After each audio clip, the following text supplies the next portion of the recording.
आज पहला paper start करते हैं अपना आज का, दैट इज स्टाफिंग। चलिए, तो आपको सबसे पहले क्वेश्चन नजर आ रहा है, staffing is considered as a continuous one time or random process. जवाब क्या होगा भाई? Continuous process. समझ में आ गया? The last step in the selection process is selection decision, medical examination, job offer या contract of employment. Contract of employment, जिसको हम यहाँ पे लिख दीजिए ऑफर लेटर भी बोलते हैं। हो सकता है एग्जाम में क्वेश्चन आए आपको और वहां पे लिख के आए last step in the selection process is, option A में लिखा हुआ मिल जाए आपको ऑफर लेटर, और सी में मिल जाए कॉन्ट्रैक्ट ऑफ एम्प्लॉयमेंट, और डी में लिखा हुआ मिल जाए बोथ ए एंड सी। तो आपका जवाब उस केस में क्या होगा? Both A and C. समझ में आ गया? पक्का? तो offer letter actually first page होता है जहां पे लिखा होता है कि आपको किस पोस्ट के लिए, किस सैलरी स्केल पे, किस दिन से सेलेक्ट किया गया है। और उसके साथ जो ढेर सारे पेपर्स आपको नजर आएंगे, 15-20 पेज कुछ भी हो सकता है, वो पूरा आपका कॉन्ट्रैक्ट ऑफ एम्प्लॉयमेंट होता है। समझ में आ गई बात सबको? चलिए, next question number 3। Which of the following statement is false with respect to training? नहीं, प्रोडक्टिविटी तो इंप्रूव होती है, ये ट्रू है। इक्विप्स द फ्यूचर मैनेजर, ये भी ट्रू है। इंक्रीज एम्प्लॉय मोरल, ये भी ट्रू है। None of them are false. ठीक, समझ में आ गया? चलिए, there are two statements marked as assertion. अच्छा, ये तो वही आ गया। Staffing function is expensive, oh sorry, pervasive.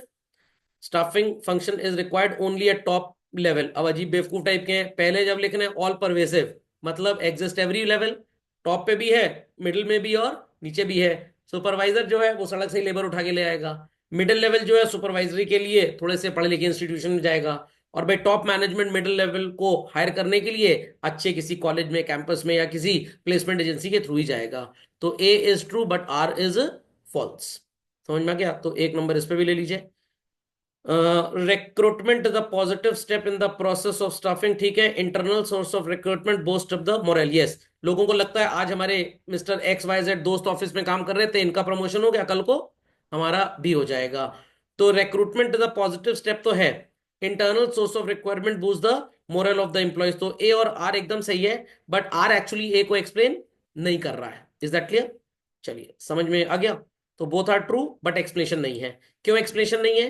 क्योंकि रिक्रूटमेंट इंटरनल भी होता है एज वेल एज एक्सटर्नल भी है। यहां पे किसकी बात की गई है? सिर्फ एक्सटर्नल, सॉरी, इंटरनल की। अगर लिखा होता internal source of recruitment boost up the morale and external source bring new talent to the organisation, तब दोनों तरह का रिक्रूटमेंट यहां समझाया गया था।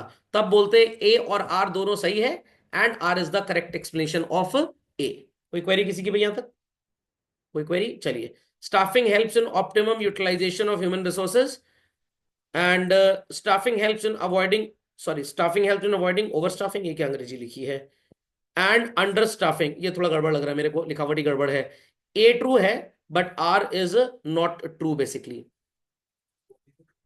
नहीं, ओवर स्टाफिंग अंडर स्टाफिंग नहीं, मैन पावर प्लानिंग होना चाहिए था एक्चुअली में इसके लिए। नहीं, ये गलत लिखा हुआ है इन्होंने आंसर, ये आंसर इन्होंने गलत लिखा हुआ है। कंपेयर करते हैं हम, बट यहाँ पे जो टेक्स्ट लिखा है ना, स्टाफिंग हेल्प इन अवॉइडिंग ओवर स्टाफिंग, अब ये लिखा ही गलत है बेसिकली। Got it clear? ये हो सकता है स्टाफिंग प्रोवाइड्स ऑप्टिमम टेकअप और ऑप्टिमम, आप बोल सकते हैं recruitment of the concern employees. ये वर्ड गलत लिखा हुआ है इसलिए मैं बोल रहा हूँ ये गड़बड़ है।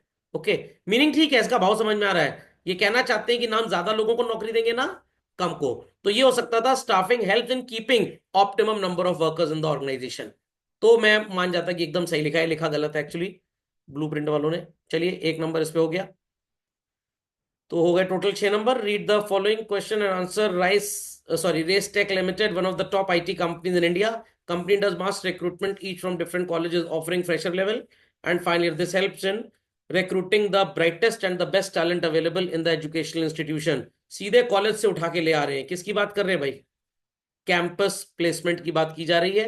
हाँ, रिक्रूटमेंट ही बोलते हैं इसको। So which of the source? It is campus recruitment. समझ में आ गया? और जनरली जो supervisor day to day level पे लोगों को हायर करता है टेम्परेरी, वो लेबर कॉन्ट्रैक्ट होते हैं।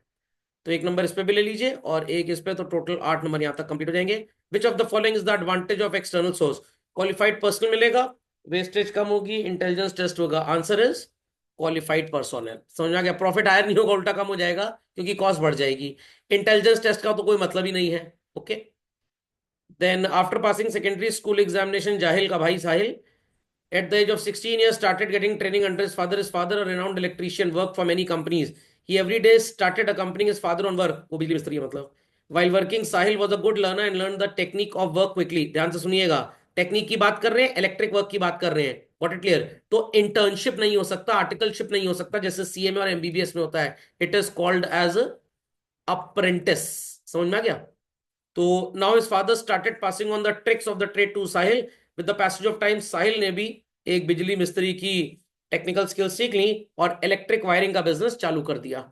तो name the method which is discussed. Answer is apprenticeship. समझ में आ गया? समझ में आ गया भाई? तो ये हो गया एक नंबर 9. स्टेट 1 बेनिफिट हो गया 10.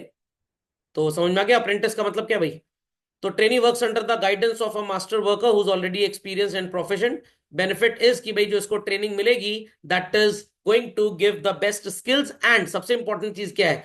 कॉस्ट जो यहां पे होती है वो जनरली कम होती है. अब अगर हम बात करें सर ये जो एमबीबीएस करते हैं बच्चे और उसके बाद एमएस प्रोग्राम करते हैं मास्टर ऑफ सर्जरी, तो उनको ह्यूमन बॉडी पे काम कराया जाता है. कुछ अच्छे इंस्टीट्यूशन में एमबीबीएस में आखिरी के ईयर्स में ह्यूमन बॉडी पे काम कराते हैं बट बहुत ज्यादा नहीं होता, वो एमएस में होता है. तो एमएस में क्या ऐसे ही शरीर दे देंगे डेड बॉडी और कहेंगे लो चीड़ फाड़ करो भेजा निकाल लो इसका? नो. डॉक्टर साहब होंगे जो सीनियर आपके सर्जन होंगे वो आपको सिखाएंगे. तो काम तो वहां पे अप्रेंटिसशिप का है but it is in a proper educational formal educational environment. इसलिए इसको अप्रेंटिसशिप ना बोल के क्या बोलते हैं? इंटर्नशिप कर रहे हैं. बोलते हैं ना भाई हम इंटर्न हैं इस कंपनी में. ओके. सीए में इसी चीज को आर्टिकलशिप बोल दिया जाता है. खोपड़े में बात गई. और कोई लॉ का कोर्स कर रहा है मान लीजिए 3 ईयर 5 ईयर, तो वहां पे बोलते हैं मूट कोर्ट का चल रहा है ट्रेनिंग हमारा. किस चीज का? Moot court. ओके. चलिए. There is need for studying staffing as a separate function of management. Do you agree? तो 2 नंबर का इसको भी कर देते हैं. ये भी 2 नंबर, ये भी 2 नंबर, ये भी 2 नंबर. कहां तक हो चुकी थी टेस्टिंग? कितने नंबर के ऊपर? 10. तो ये हो गया टोटल यहां तक व्हाट 18. चलिए question number 9. Don't agree because staffing is essential function of management. यहाँ पे क्या पूछा गया है क्वेश्चन में हमको? There is no need. अच्छा, no need of studying staffing.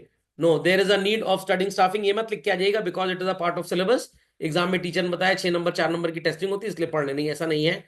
There is a need of studying staffing as a separate function of management. Why? अब यहाँ पे बच्चों कुछ पॉइंट्स आपको लिखने हैं क्योंकि वेरी शॉर्ट में, इसलिए शॉर्ट में बता रहा हूं. To have proper man power planning, to get optimum number of workers in the organization. समझ में आ गया?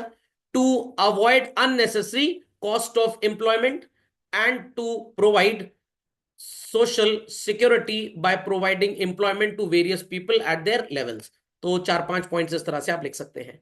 2 इंपॉर्टेंट सोर्सेज, एक हो गया एक्सटर्नल और एक हो गया इंटरनल. अब यहां पे पूछा गया स्टेट. वेरी शॉर्ट आंसर है. तो एक्सटर्नल इंटरनल का मीनिंग लिख देंगे. Promoting people from the organisation in which they are already working to the higher post is known as internal recruitment. And taking fresh talent from outside the management, outside the organization to those people who are not employed with us or in any of our branches is known as what? External. इतना तो लिख लीजिए, एक एक number आपको मिलेगा. एक चीज और भी लिख सकते हैं. internal source of recruitment gives an employee a motivation to get promoted. It boosts up the employee morale and the cost also is reduced. External में क्या है? Cost is more but we get fresh talent and it creates a sense of competition among the employees who are already working. कि अगर वो अच्छा काम नहीं करेंगे तो internal recruitment नहीं होगा. Name the process of identifying and choosing the best person out of number of prospective candidates. It is selection. Khopde में बात नहीं भाई? समझ में आ गया? चलिए, तो सिलेक्शन को 2 नंबर क्योंकि मैंने दिया तो थोड़ा सा एक्सप्लेन भी कर दीजिएगा. Shyam, a new engineer and company has to understand the process of operation of machinery out of training and development. Which concept is more beneficial? Machine के काम को समझना है तो इट इज ट्रेनिंग. समझ में आ गया? समझ में आ गया भाई? चलिए क्वेश्चन नंबर 13 पे आ जाते हैं भाई. ट्रेनिंग को समझा भी दीजिएगा थोड़ा सा. 13 को भी 2 नंबर, ये भी 2 नंबर, ये भी 2 नंबर, ये भी 2 नंबर. इसको 3 कर देते हैं और इसको भी 3. तो 20 22 23 24 25 26 और 6 32 नंबर का पूरा टेस्ट हो गया आपका. 2 internal sources of recruitment. Promotion हो सकता है, व्हाट इट क्लियर, ट्रांसफर हो सकता है, ट्रेनिंग हो सकती है, ये सब इसके अंदर आ जाएगा. ट्रेनिंग तो खैर चलती है, वो मत लिख दीजिएगा जो स्टार्टिंग में पढ़ते थे हम लोग. इंटर्नशिप नहीं, इंक्यूबेशन वगैरह जो होता था। ओके, चलिए। तो ट्रांसफर और प्रमोशन और एक्सप्लेन भी करना है आपको। ट्रांसफर का मतलब क्या होता है भाई? मूविंग एन एम्प्लॉय और एन एग्जिस्टिंग एम्प्लॉय शब्द यूज करिएगा। जब भी इंटरनल सोर्स लिखेंगे हमेशा वर्ड यूज करिएगा एग्जिस्टिंग एम्प्लॉय। ठीक है, तो टीचर स्टार्टिंग से देखने में ही समझ जाएगा कि आपको तरीका इसका लिखने का आता है और आपका कॉन्सेप्ट एकदम क्रिस्टल क्लियर है। I hope so I am not very fast. चलिए, अगर ऐसा लगे तो कमेंट बॉक्स में लिख दीजिएगा। तो एक्सटर्नल सोर्स में, सॉरी, इंटरनल सोर्स में ट्रांसफर का मतलब क्या है? Moving an existing employee from a work place to another work place. It may be parallel level और a upgraded level. When it is a parallel level, it is called as only transfer. It may be with or without increase in salary. But when it is done at a level which hikes the job opportunity or the job description as well as provides higher incentive and salary, it is known as what? Promotion. तो paragraph में मत लिखिएगा। अगर paragraph में लिख रहे हैं तो जहां पे आपने ट्रांसफर स्टार्ट किया उसको अंडरलाइन कर दीजिएगा स्केल से, ब्लू पेन से ही, ब्लैक अलाउड नहीं है क्योंकि। और जहां पे ये खत्म हो गए, प्रमोशन स्टार्ट हो, वहां पे प्रमोशन को अंडरलाइन कर दीजिएगा। और अगर आप ऐसे लिखते हैं, as far as recruitment is concern as a part of staffing we have the following two internal sources, तो ये आधे नंबर आपके इंट्रोडक्शन के हो गए। मान लीजिए अगर 3 नंबर का आता है, रोमन 1 ट्रांसफर, ट्रांसफर के बारे में लिख दीजिएगा। रोमन 2 प्रमोशन, प्रमोशन के बारे में लिख दीजिएगा। ट्रांसफर के बारे में तो बता दिया, प्रमोशन के बारे में ऐसे स्टार्ट करिएगा। When an existing employee is upgraded to a new level in his job or his job opportunities are better in comparison with the previous one and the salary में ऑल्सो भी increase. याद रखिएगा शब्द लिखना है salary में also भी increase, क्योंकि जरूरी नहीं है प्रमोशन में तनख्वाह बढ़े। कभी कभी प्रमोशन तो होता है बट तनख्वाह नहीं बढ़ती, कभी कभी तनख्वाह बढ़ती है बट प्रमोशन नहीं होता। तनख्वाह तो खैर हर साल ही बढ़ती है बट वो जनरल इंसेंटिव होता है। Okay, so this is known as promotion. Two type of test in selection of employee, बहुत ढेर सारे थे। स्किल टेस्ट था, ट्रेड टेस्ट था, एप्टीट्यूड टेस्ट था, इंटेलिजेंस टेस्ट था। ढेर सारे टेस्ट होते हैं यहाँ पे जो आपको assertion and reasoning question, MCQ पूछे जाते हैं ना, ये बच्चों आपका इंटेलिजेंस टेस्ट होता है। Is that clear? और जो लॉन्ग आंसर्स आपको लिखवाए जाते हैं उससे आपका इंटरेस्ट, स्किल और एप्टीट्यूड चेक किया जाता है। खोपड़े में बात गई। कितनी बार बच्चे होते हैं, कॉन्सेप्ट पता है, एमसीक्यू में आंसर ठीक मार्क कर लेते हैं बट प्रेजेंटेशन स्किल बहुत पुअर है। इसलिए काफी एंट्रेंस एग्जाम्स इंडिया में ऐसे होते हैं जहां पे पहले आपका एमसीक्यू टेस्ट होगा, अगर उसमें एक पर्टिकुलर स्कोर अचीव कर लिया तो सब्जेक्टिव टेस्ट देने का मौका मिलेगा या आपकी कॉपी चेक होगी। जैसे आईटी जेई है और एडवांस है, कितने बच्चे हैं नंबर ले आते हैं, कॉलेज में एडमिशन हो जाता है। एससी एसटी कोटे पे 46 नंबर आ गया जेई में, 60% आ गया, एडमिशन हो गया, उनको कोई मल्टीनेशनल उठा के नहीं ले जाती है। फिर वो क्या करते हैं, क्योंकि इतनी पढ़ाई कर लेते हैं, फिर वो ये जो अपने लोकल एग्जाम्स होते हैं, one day exam, public service commission, IAS PCS, फिर यहाँ चले जाते हैं। ओके, चलिए। और हिंदी मीडियम वालों को क्यों नहीं सिविल सर्विसेज में जल्दी मौका मिलता? Presentation skills are very poor, तो इसलिए सब्जेक्टिव एग्जाम का होना बहुत जरूरी है। समझ गए एप्टीट्यूड टेस्ट? पक्का? चलो, एक्सप्लेन जरूर करिएगा। इंटेलिजेंस टेस्ट समझ गया ना? To know the person is intelligent in handling critical situations or not. The person has the aptitude necessary amount of skill needed to perform a job. His personality is pleasing and is able to work in a team and not to stay isolated could be tested from a personality test. And the skill which is needed, the work for which the person is being hired possesses necessary type of training or not. कहां से पता लगेगा? Trade test. जैसे आपने CA कर लिया, अब आपको 2 घंटे के लिए कुछ बुक्स ऑफ अकाउंट दे दी जाएंगी और बोला जाएगा इसका ऑडिट करके हमें कुछ रिव्यू दीजिए, तब आपको नौकरी के लिए हम कंसिडर करेंगे। क्या करवाया जा रहा है आपसे? ट्रेड टेस्ट करवाया जा रहा है। समझ में आ गई बात भाई? चलिए। और इंटरेस्ट टेस्ट, कि जिस तरह के जॉब के लिए आप आ रहे हैं, up to what extent you are actually interested, you have the passion for that job और नॉट। समझ गए इस बात को? चलिए 15 पे आते हैं। State the steps in selection process after the employment interview before the job offer. ध्यान से सुनिएगा। रेफरेंस एंड बैकग्राउंड चेक, किसके थ्रू आप आए हैं ये देखा जाएगा। पुरानी जॉब में आप थे, आपने अगर वहां का रेफरेंस देखा है, दिया है, तो हम उसको फोन करके चेक करेंगे, ईमेल करके चेक करेंगे कि आप वहां पे किस तरह से काम धाम करते थे, पैसा लेके तो नहीं भागे, चोरी करके तो नहीं भागे। इवन जब आप अपनी मार्कशीट कहीं लगाएंगे फर्दर एडमिशन के लिए, तो आपका कैरेक्टर सर्टिफिकेट सब लगेगा। फिर जब आपकी जॉब होगी तो आपके स्कूल तक क्रॉस चेक करते हैं कि सही में आप स्कूल के स्टूडेंट थे या फर्जी एप्लीकेशन तो नहीं है। Then selection decision, whether you are selected और not, and there after what?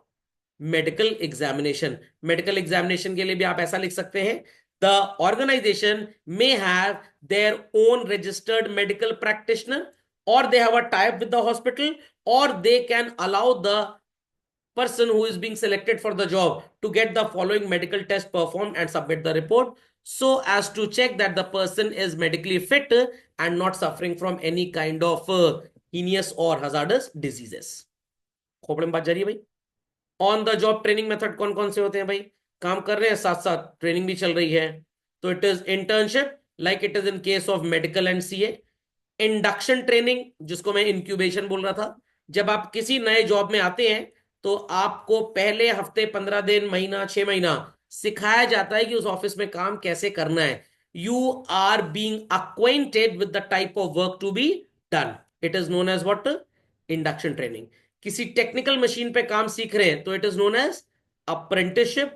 Coaching का मतलब ये नहीं कि मैं आपको पढ़ा रहा हूं तो कोचिंग हो गई, नॉट लाइक दैट। कोचिंग का यहां पे सिंपल सा मतलब हो गया है कि भाई आपको एक कोच दिया जाएगा जिसके अंडर में आप चीजों को सीखेंगे। स्पोर्ट्स एक्टिविटीज में जनरली जो ट्रेनिंग होती है उसे क्या बोलते हैं? कोचिंग बोलते हैं उसको। ओके, रेलवे स्टेशन जाएंगे तो वहां कोचिंग डिपो नजर आएगा। कोचिंग डिपो मतलब जहां पे सारे कोचेस का मेंटेनेंस वगैरह का हिसाब किताब रिकॉर्ड वगैरह मेंटेन होता है और देखा जाता है कि इस कोच में क्या गड़बड़ी थी, कैसे उसको सही किया गया, तो वो डिफरेंट टाइप ऑफ कोचिंग है। Staffing process in the organisation, पूरा प्रोसेस आपको समझाना है। सबसे पहले मैन पावर रिक्वायरमेंट एस्टिमेट करिए, how many people are required children.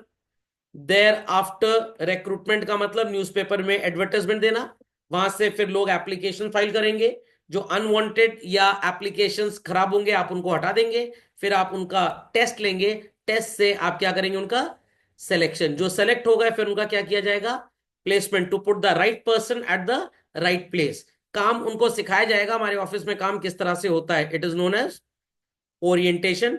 Time to time necessary changes जब आएंगे तो वील बी ट्रेनिंग देम, और जो जितना अच्छा जिस तरह का काम करेगा हम अकॉर्डिंगली उसके परफॉर्मेंस के बेसिस पे क्या करेंगे भाई? उसकी सैलरी को बढ़ाएंगे या घटाएंगे, that is performance appraisal. Good ones will be promoted and the bad ones would be retrained and necessary compensation in the name of salary shall be given to them।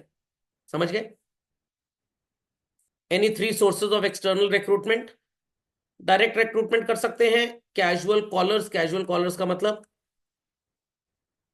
लोग आ रहे हैं, वॉक इन इंटरव्यू का board लगा दिया है, अगर उसमें से कुछ ठीक लगे तो हायर कर लीजिए, but the most prevalent way out is giving a notification known as advertisement in the newspaper to call for the people who are willing to do the job। समझ में आ गए स्टाफिंग के सारे आंसर्स भाई? चलिए।